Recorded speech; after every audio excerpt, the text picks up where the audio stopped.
Palavra da Verdade, com Hernandes Dias Lopes. E Deus pode fazer coisas grandes, maravilhosas, muito além da nossa expectativa. Sempre que a Bíblia é aberta e a Bíblia é lida, é a própria voz de Deus que nós estamos ouvindo. Sempre que a Bíblia é exposta e exposta com fidelidade, é o próprio Deus falando conosco. E nessa perspectiva que você vai abrir comigo a sua Bíblia, em Apocalipse capítulo 2, por favor. Apocalipse capítulo 2, versos de 1 a 7.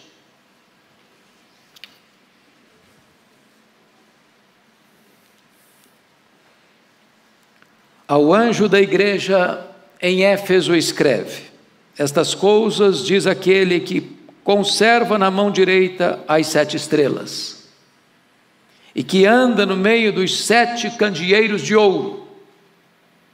Conheço as tuas obras, tanto o teu labor, como a tua perseverança, que não pode suportar os homens maus, que puseste à prova os que a si mesmos se declaram apóstolos, e não são, e os achaste mentirosos. E tens perseverança, e suportaste provas por causa do meu nome, e não te deixaste esmorecer.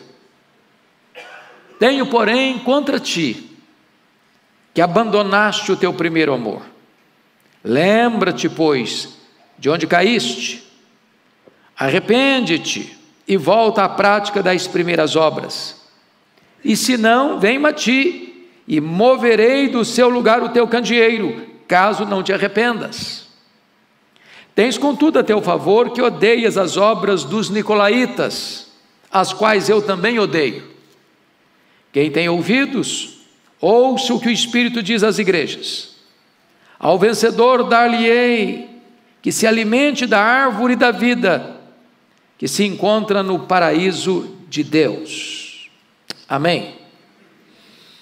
Volte ao seu primeiro amor, é o tema que nós trataremos nesta noite com vocês.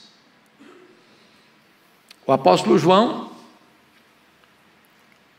já na velhice, quando os demais apóstolos já estavam mortos, e todos eles mortos pelo viés do martírio, era pastor da igreja de Éfeso. Igreja que fora fundada pelo apóstolo Paulo, pastoreada por Timóteo. Agora tem João, o último apóstolo, o único vivo dentre o colégio apostólico, pastoreando esta igreja. Estamos tratando aí do final do primeiro século. A perseguição à igreja avança como um fogo em palha seca.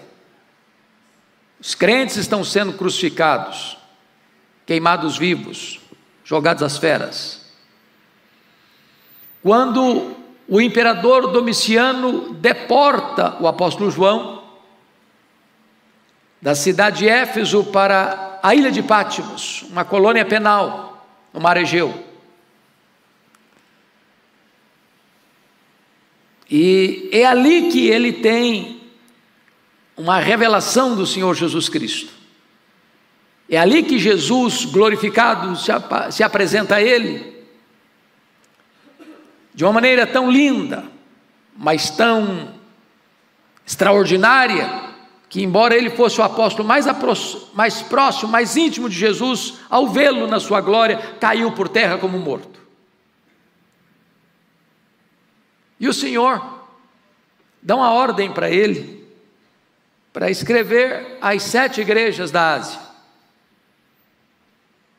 O que ele estava vendo, o que ele estava ouvindo, devia ser transmitido às igrejas. E a primeira igreja elencada é a igreja de Éfeso. Por quê?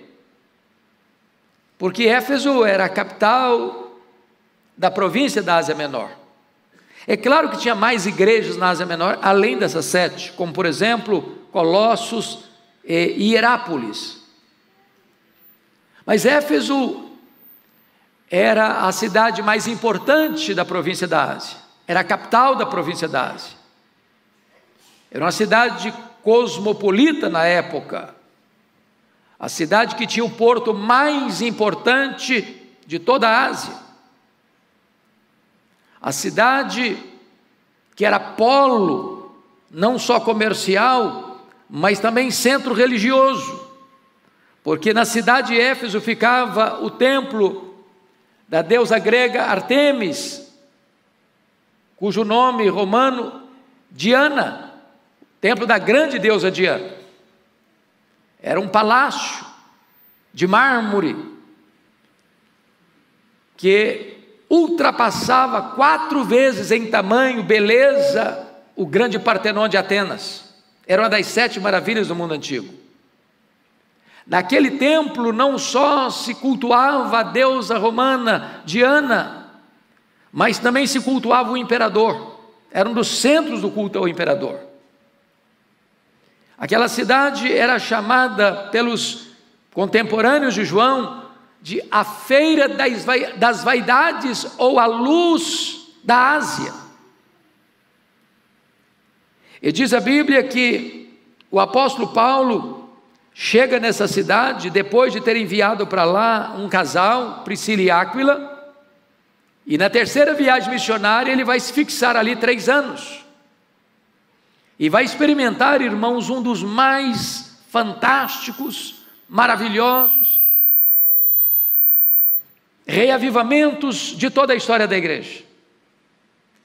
É quase impossível você imaginar essa cena. Um homem chegar numa cidade de mais de 300 mil habitantes, para aquela época, que era uma das maiores do mundo, sem recursos, como nós temos hoje, de comunicação de massa, de bíblias impressas, de literatura, de folhetos evangelísticos, e em 3 anos, o comércio de idolatria na cidade, porque as miniaturas do templo, que eram uma das 7 maravilhas do mundo antigo, eram das coisas mais lindas de se ver naquela época, as miniaturas eram vendidas como principal produto para os turistas. Era uma cidade fortemente idólatra, e Paulo, ao chegar ali e pregar o evangelho com tamanho poder, o comércio dos nichos do templo começam a entrar em colapso, a idolatria começa a recuar. Era uma cidade fortemente mística, ocultista, e os feiticeiros vão se convertendo em massa, e vão levando as suas obras, os seus livros de magia para a praça pública, e quem manda em praça pública? A palavra de Deus prevalece na cidade. Paulo aproveita para plantar igrejas em toda a província, cidades estratégicas como Esmirna, Pérgamo, Tiatira, Sardes, Filadélfia, Laodiceia, Colossos e Herápolis, um grande avivamento. Quando Paulo está preso em Roma, na sua primeira prisão, ele escreve uma carta a esta igreja, igreja de Éfeso. Isso por volta do ano 61, 62. E ele elogia a igreja lá no capítulo 1, pela sua fé robusta, pelo amor a todos os santos, uma igreja que tinha fé e que tinha amor, que tinha doutrina, que tinha prática. Mas agora, estamos falando do ano 96, 98, portanto nós estamos falando da segunda geração de crentes. Jesus envia uma carta a esta igreja. E nesta carta, Jesus faz elogios à igreja, pela sua firmeza doutrinária, pela sua perseverança no sofrimento, pela sua capacidade de fazer uma leitura do ambiente religioso da época e detectar os falsos apóstolos mentirosos, e também identificar uma heresia perniciosa que estava atacando a igreja, os nicolaítas, que ensinavam a imoralidade, e a igreja firme, não negociando a verdade, suportando perseguição por causa do nome de Cristo. Mas Jesus diz: eu tenho uma coisa, porém, contra ti, é que tu abandonaste o teu primeiro amor. E Jesus diz: lembra-te de onde caíste, Arrepende-te, volta à prática das primeiras obras, senão eu virei a ti e removerei o teu candeeiro. Mas ao vencedor dar-lhe-ei comer do fruto da árvore da vida. E mais do que isso, darei a ele o privilégio de comer desta árvore que se encontra no paraíso de Deus. Então, dito isso, meus amados irmãos, eu gostaria que nós pudéssemos compreender esta mensagem. Porque esta igreja que fora fundada por Paulo, pastoreada por Timóteo, pastoreada por João, está agora recebendo uma carta do Senhor Jesus. E eu quero que você, com a Bíblia aberta comigo, considere comigo as lições desta passagem. Primeiramente, vamos ver Jesus se apresentando à igreja como o remetente desta carta. Olha comigo o verso 1. Ao anjo da igreja em Éfeso escreve. Quando diz ao anjo da igreja, não é um anjo celestial. O consenso de praticamente todos os estudiosos da Bíblia que está se referindo ao líder desta igreja, ao pastor desta igreja. Estas coisas diz aquele que conserva na mão direita as 7 estrelas. E você pode saber o que está falando. As 7 estrelas, capítulo 1, versículo 20. As 7 estrelas são os anjos das 7 igrejas. E os 7 candeeiros são as 7 igrejas. Então, aquele que conserva na mão direita as 7 estrelas e anda no meio dos 7 candeeiros de ouro. Então, como é que Jesus se apresenta a esta igreja? Em primeiro lugar, Jesus se apresenta como aquele que está presente na igreja e em ação no meio da igreja.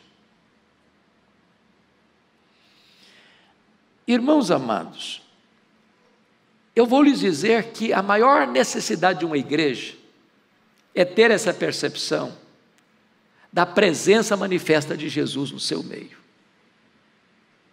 Ele não está só na igreja, estaticamente na igreja. Ele está presente, andando no meio da igreja.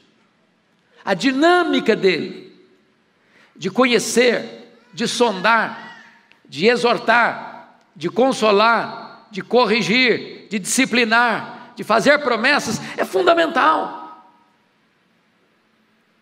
Se você e eu viermos segunda após segunda a este local, sem essa consciência, nós perdemos o principal.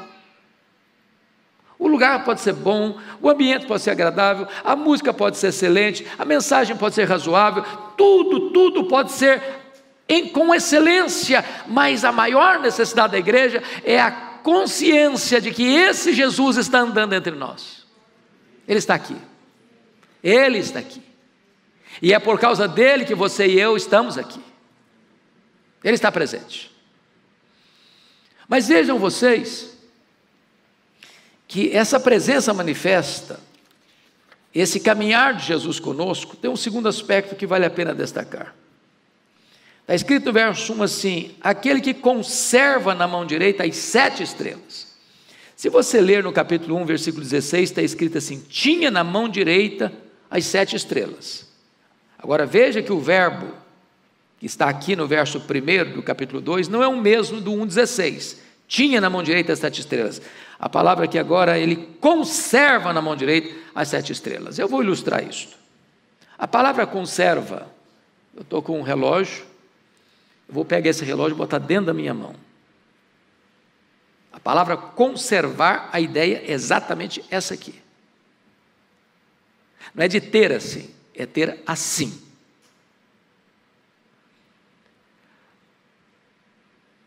A igreja e a liderança da igreja está literal, real, total, completamente dentro das mãos de Jesus. A igreja está protegida, a igreja está segura. Aquele que é nascido de Deus, o Senhor o guarda e o maligno não lhe toca. O Senhor Jesus Cristo deixou claro uma verdade: as minhas ovelhas ouvem a minha voz, elas me seguem, eu dou a elas a vida eterna e ninguém as arrebatará das minhas mãos. Você está protegido, guardado pelas mãos do todo-poderoso Deus, o Senhor Jesus Cristo. Mas notem vocês que a expressão é conserva em que lugar mesmo? Na mão direita. O que é a mão direita? A mão destra. É a mão da força, é a mão do poder, é a mão da autoridade. Preste bem atenção nisso, você não está solto ao léu. Você não está exposto ao léu, você está seguro nas mãos do Senhor Jesus Cristo. Você é fraco, mas Ele é forte. Você é vulnerável, mas Ele é onipotente. Você é um vaso de barro, mas quem cuida de você é aquele que cuida também do universo. Essa é a primeira verdade que nós encontramos aqui. A segunda verdade que esse texto nos apresenta, amados, é Jesus elogiando as virtudes dessa igreja. Então vamos ver quais são os destaques de Jesus a esta igreja. Em primeiro lugar, a igreja de Éfeso era uma igreja fiel às Escrituras, fiel à doutrina. Olha aí comigo, por favor, versículo de número 2. Conheça as tuas obras, tanto o teu labor como a tua perseverança, que não pode suportar homens maus, que puseste à prova os que a si mesmos se declaram apóstolos e não são, e os achastes mentirosos. Quem eram esses falsos apóstolos? Vocês se lembram que quando Paulo saiu de Corinto e foi para Éfeso, ficou 1 ano e meio em Corinto, 3 anos em Éfeso. Quando Paulo sai de Corinto para Éfeso, entraram na igreja de Corinto os chamados falsos apóstolos. Eram pregadores itinerantes, que estavam minando o ministério de Paulo, a autoridade de Paulo e o verdadeiro evangelho, e espalhando a notícia para a igreja de Corinto e também lá na igreja de Éfeso mais tarde, que Paulo não era um apóstolo legítimo, que Paulo não tinha cartas de apresentação de autoridades religiosas, ou que Paulo não tinha experiências místicas e arrebatadoras suficientes para ser um apóstolo. Se você quiser entender um pouco melhor esse assunto, leia a segunda carta de Paulo aos Coríntios, onde ele faz a defesa do seu apostolado. Esses falsos apóstolos queriam entrar na igreja de Éfeso. Vocês se lembram que quando Paulo estava se despedindo da igreja de Éfeso, lá no porto de Mileto, e ele disse aos presbíteros da igreja para vigiarem, porque haviam lobos querendo entrar na igreja para devorar o rebanho, que dentre deles mesmos brotariam gente falando coisas pervertidas para arrastar após eles os discípulos. Pois é, esse alerta de Paulo chegou, e esses falsos apóstolos estão rodeando a igreja, e os membros da igreja de Éfeso olharam para eles, escutaram a mensagem deles, identificaram que eles não eram verdadeiros, que eles não eram genuínos, que eles eram falsos, que eles eram mentirosos, e eles rejeitaram a falsa doutrina dos falsos apóstolos. Meus irmãos, essa é uma necessidade da igreja hoje. Há muitos pregadores assim fantasiosos, eloquentes, dizendo ter experiências arrebatadoras e trazendo novidades no mercado da fé e querendo entrar sorrateiramente no meio da igreja como lobos para devorar o rebanho. Eu não sei se eu estou falando aqui hoje, deixa eu fazer checklist. Algum pastor entre nós, por favor, levanta a mão se tem pastores. Tem pastores, tem pastores. Pastores, mais pastores aqui? Ok? Vamos nos acautelar, porque é muito comum uma pessoa chegar e dizer: não, Deus me enviou aqui, o Espírito Santo me enviou aqui, eu tenho uma palavra para a igreja, eu quero que você me dê oportunidade. Gente que você nunca viu, gente que você não sabe de onde vem, para onde vai. Freelance.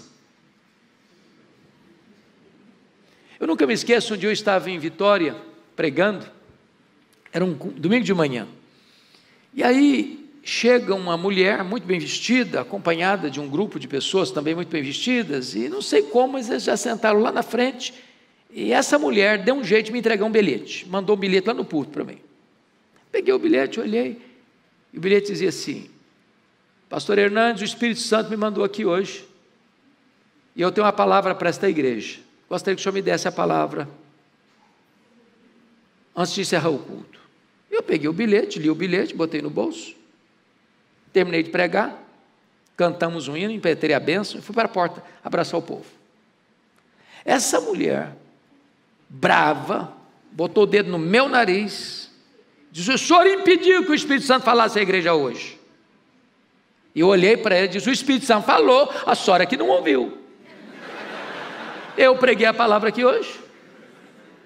Eu não sei quem é a senhora, não sei de onde a senhora vem, não sei para onde a senhora vai, não sei no que a senhora crê, e eu tenho compromisso com esse rebanho. Agora, pela sua petulância, eu não daria mesmo. Essa mulher fez um estrago em algumas igrejas em Vitória. Temos que nos acautelar, porque os falsos mestres estão por aí, e a igreja precisa vigiar. Mas em segundo lugar, irmãos, essa igreja não era apenas fiel na doutrina, e isso é fundamental. Jesus está elogiando isso. Uma igreja não pode agradar a Jesus se compromete a sã doutrina. Mas olha, em segundo lugar, essa igreja é fiel na conduta. Olha o versículo 6 comigo. Tens contudo a teu favor que odeias as obras dos nicolaítas, as quais eu também odeio. Essa palavra é forte, não é? Odiar? Não, isso aqui é discurso de ódio. Literalmente. A gente tem que ser mais complacente, mais jeitosinha. Também não fica, você falar que não gosta, né? Cada um faz sua opção. Não, Jesus não contemporizou, não. Jesus elogiou a igreja, porque a igreja odiava a obra dos nicolaítas. Jesus, eu também odeio. Então, na igreja de Deus, a gente ama e odeia com a mesma intensidade. Ama o bem e odeia o mal. Ama a verdade e odeia a mentira.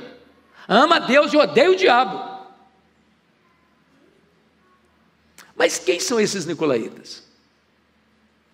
Esses nicolaítas aqui eram uma seita.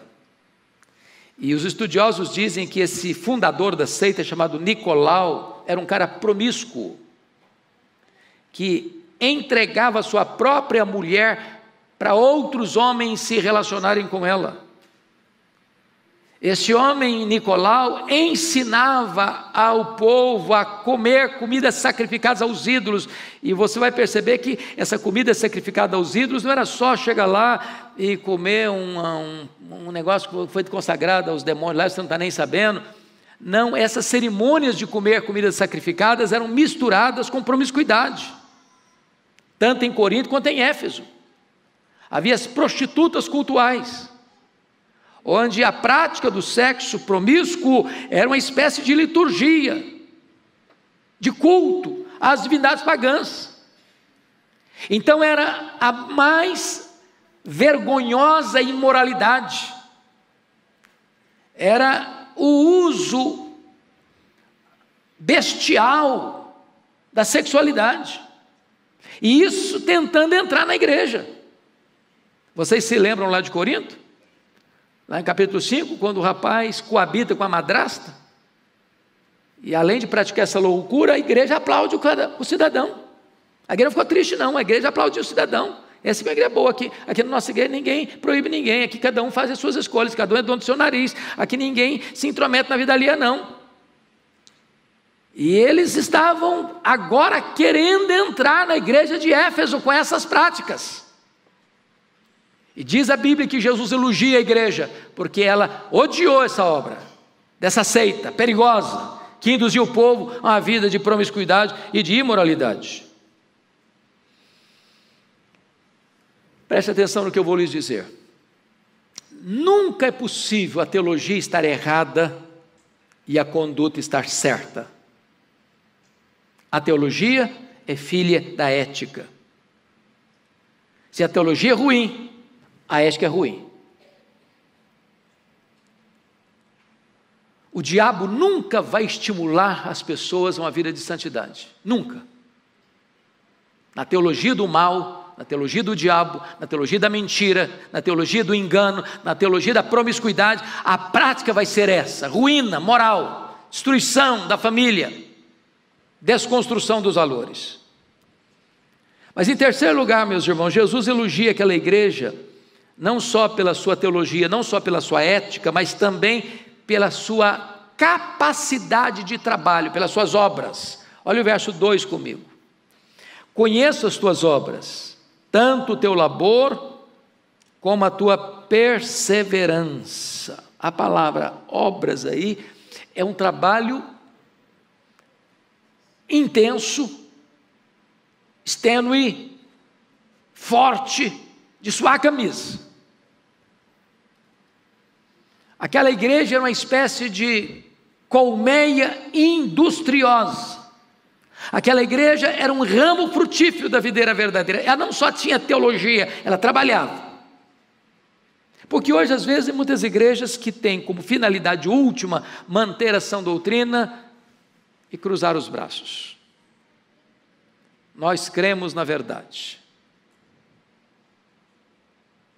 Que os outros desculpem das pessoas, que os outros se danem, nós estamos salvos.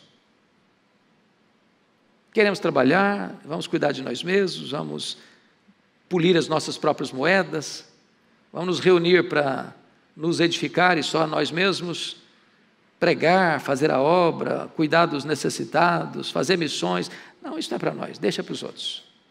Esta igreja é uma igreja operosa, trabalhadora, e Jesus elogia isso. Então, se nós quisermos ser uma igreja que agrada a Jesus, nós temos que botar a mão na massa, botar a mão no arado, trabalhar. Mas em quarto lugar, Jesus elogia essa igreja, primeiro pela teologia, segundo pela ética, terceiro pelas obras e quarto pela perseverança na tribulação. Olha comigo versos 2 e 3 ainda. Conheça as tuas obras, tanto teu labor como a tua perseverança, que não podes suportar os homens maus e que puseste à prova os que a si mesmos declaram apóstolos e não são, os achaste mentirosos, e tens, versículo 3, e tens perseverança, e suportaste provas por causa do meu nome, e não te deixaste esmorecer. Vamos entender isso aqui, amados irmãos. Ser crente em Éfeso não era popular. Aliás, gente, ser crente nunca foi popular. Nunca. Nunca. O que Jesus Cristo disse lá no cenáculo para os seus discípulos? O mundo me odeia, e o servo não é maior que o seu Senhor.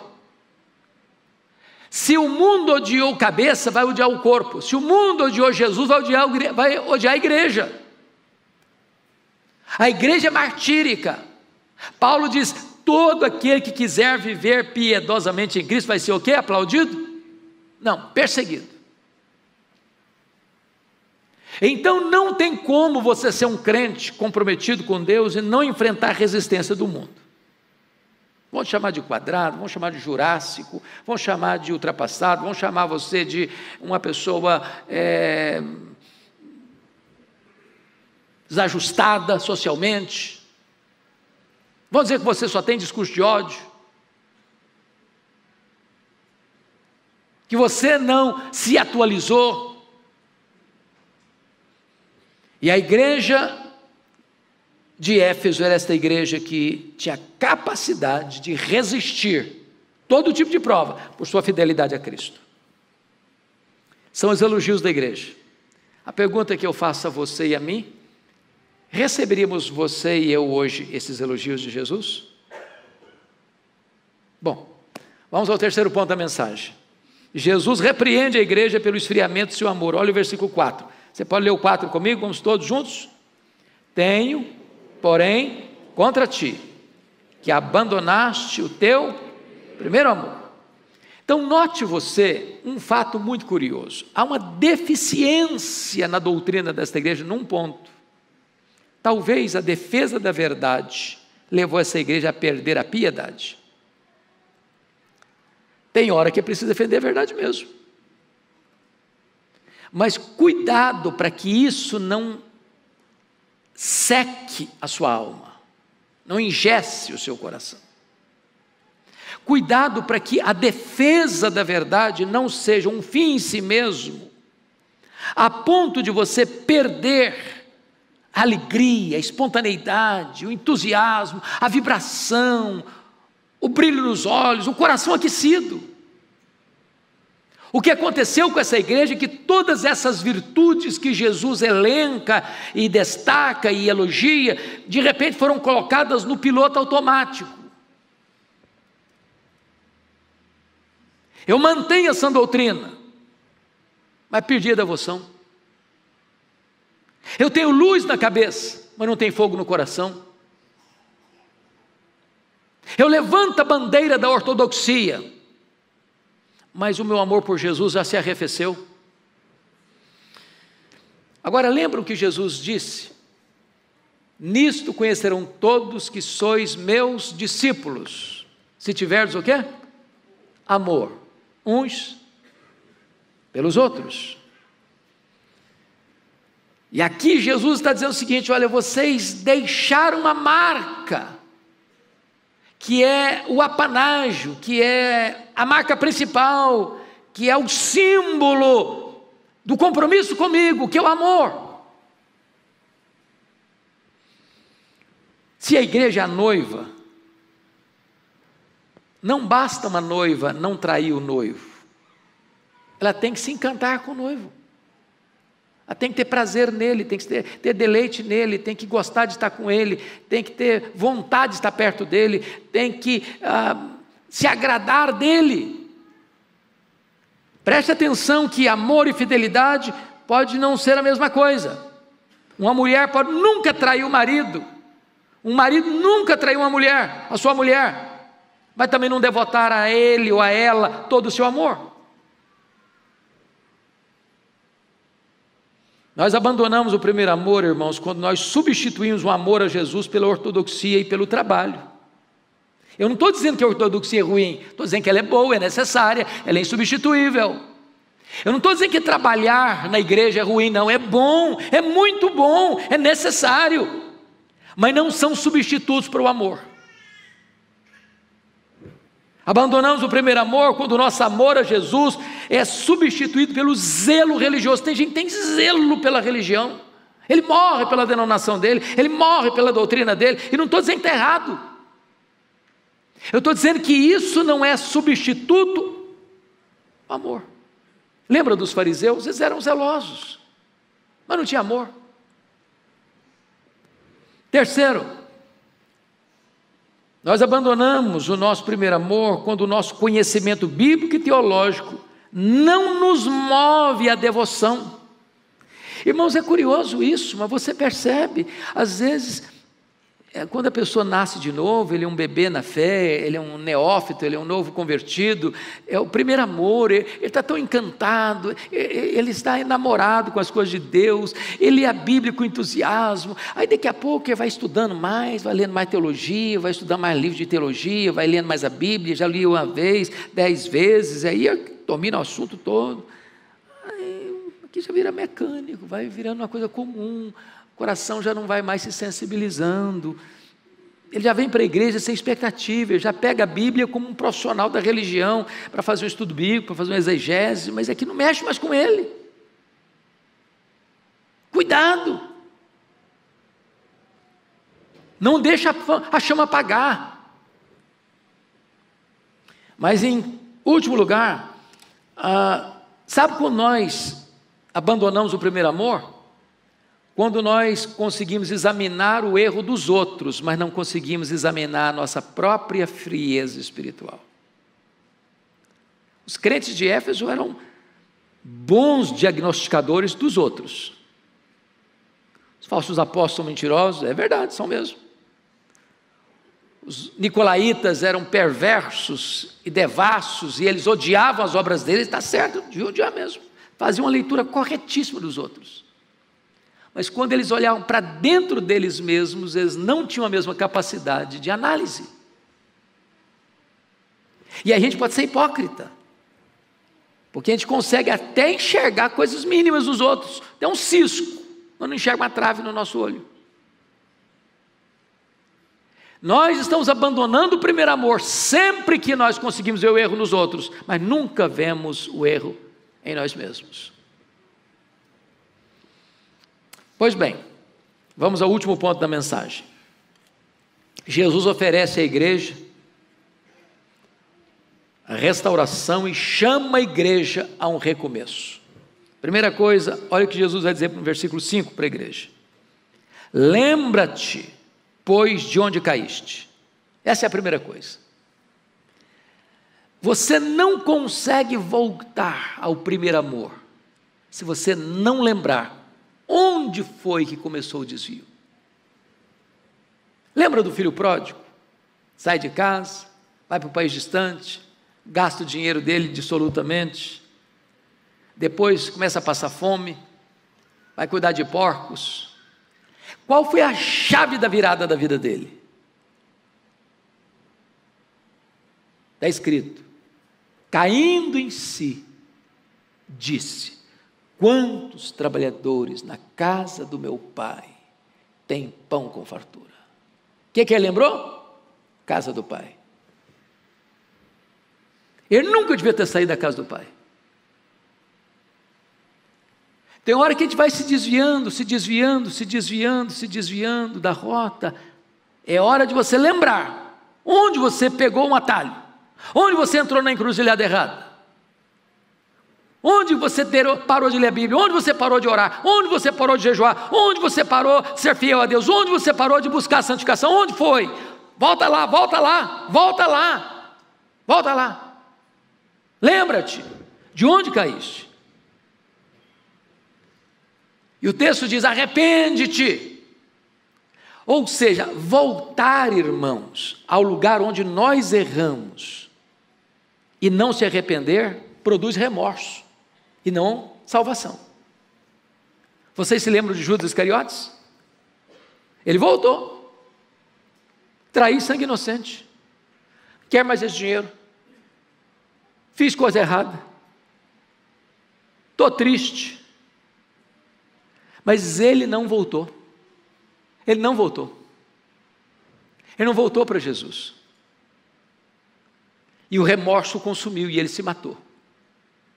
Não basta você se lembrar, você precisa se arrepender. E arrepender tem 3 aspectos: é você reconhecer que errou, é você sentir tristeza pelo fato de ter errado, e você dar meia volta e tomar o outro caminho, e voltar para a casa do Pai, voltar para a presença de Deus e recomeçar a caminhada. Terceiro, Jesus diz assim: volta à prática das primeiras obras. Que práticas das primeiras obras são? Que práticas das primeiras obras são essas? As obras iniciais que eram feitas com amor. A igreja estava trabalhando, ele elogia isso aí. Estava trabalhando, mas tem hora que você tem que perguntar assim: mas por que eu estou fazendo? Por quê? O que me motiva? O que está por trás? Porque trabalhar por trabalhar não é o que Deus quer. Deus está muito mais interessado em quem você é do que no que você faz. Então não é trabalhar na igreja, não é isso. Não é você fazer muita coisa na igreja, não é isso. A pergunta é: com que motivação? O que me inclina a isso? O que me move a isso? Por que eu estou fazendo o que eu estou fazendo? E Jesus volta lá à prática das primeiras. Lembra quando você fazia com devoção, porque me amava, porque você me devotava o seu coração, a sua vida, você era uma noiva que amava estar comigo. Volta lá, começa de novo, recomeça a caminhada comigo.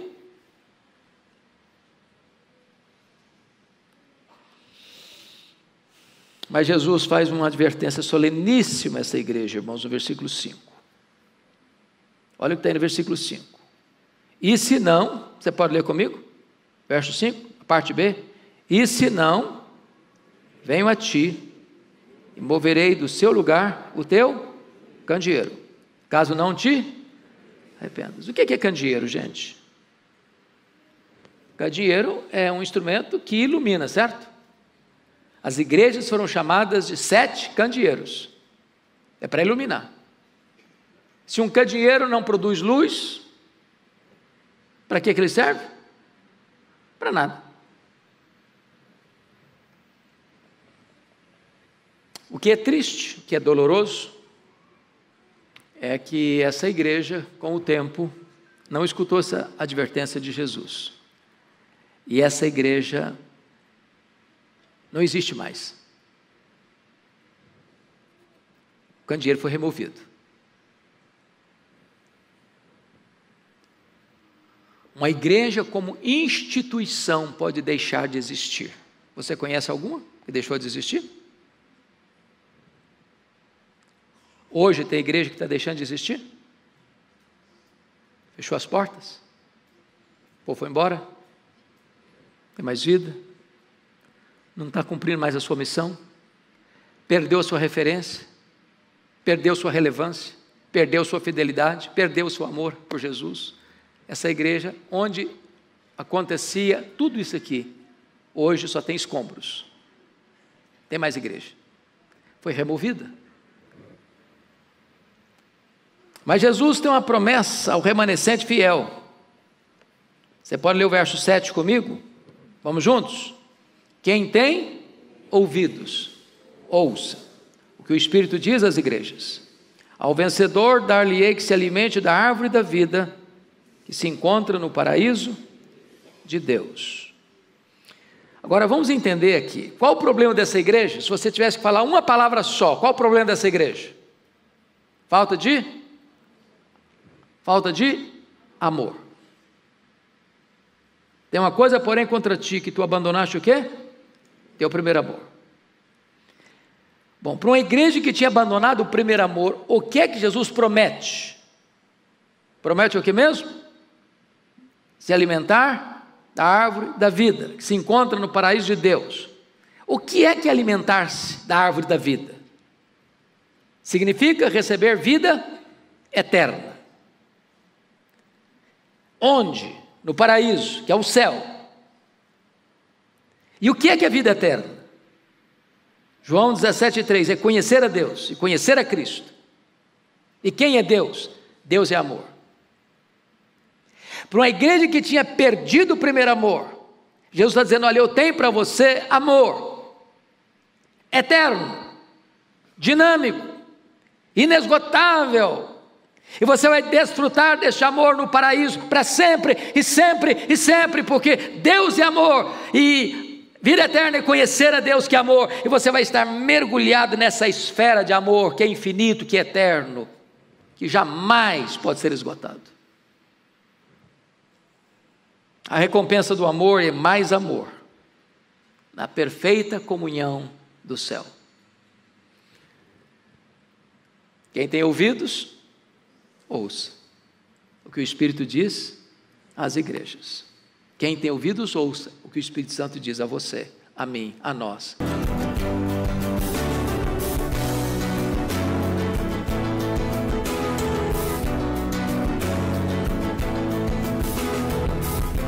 Palavra da Verdade, com Hernandes Dias Lopes.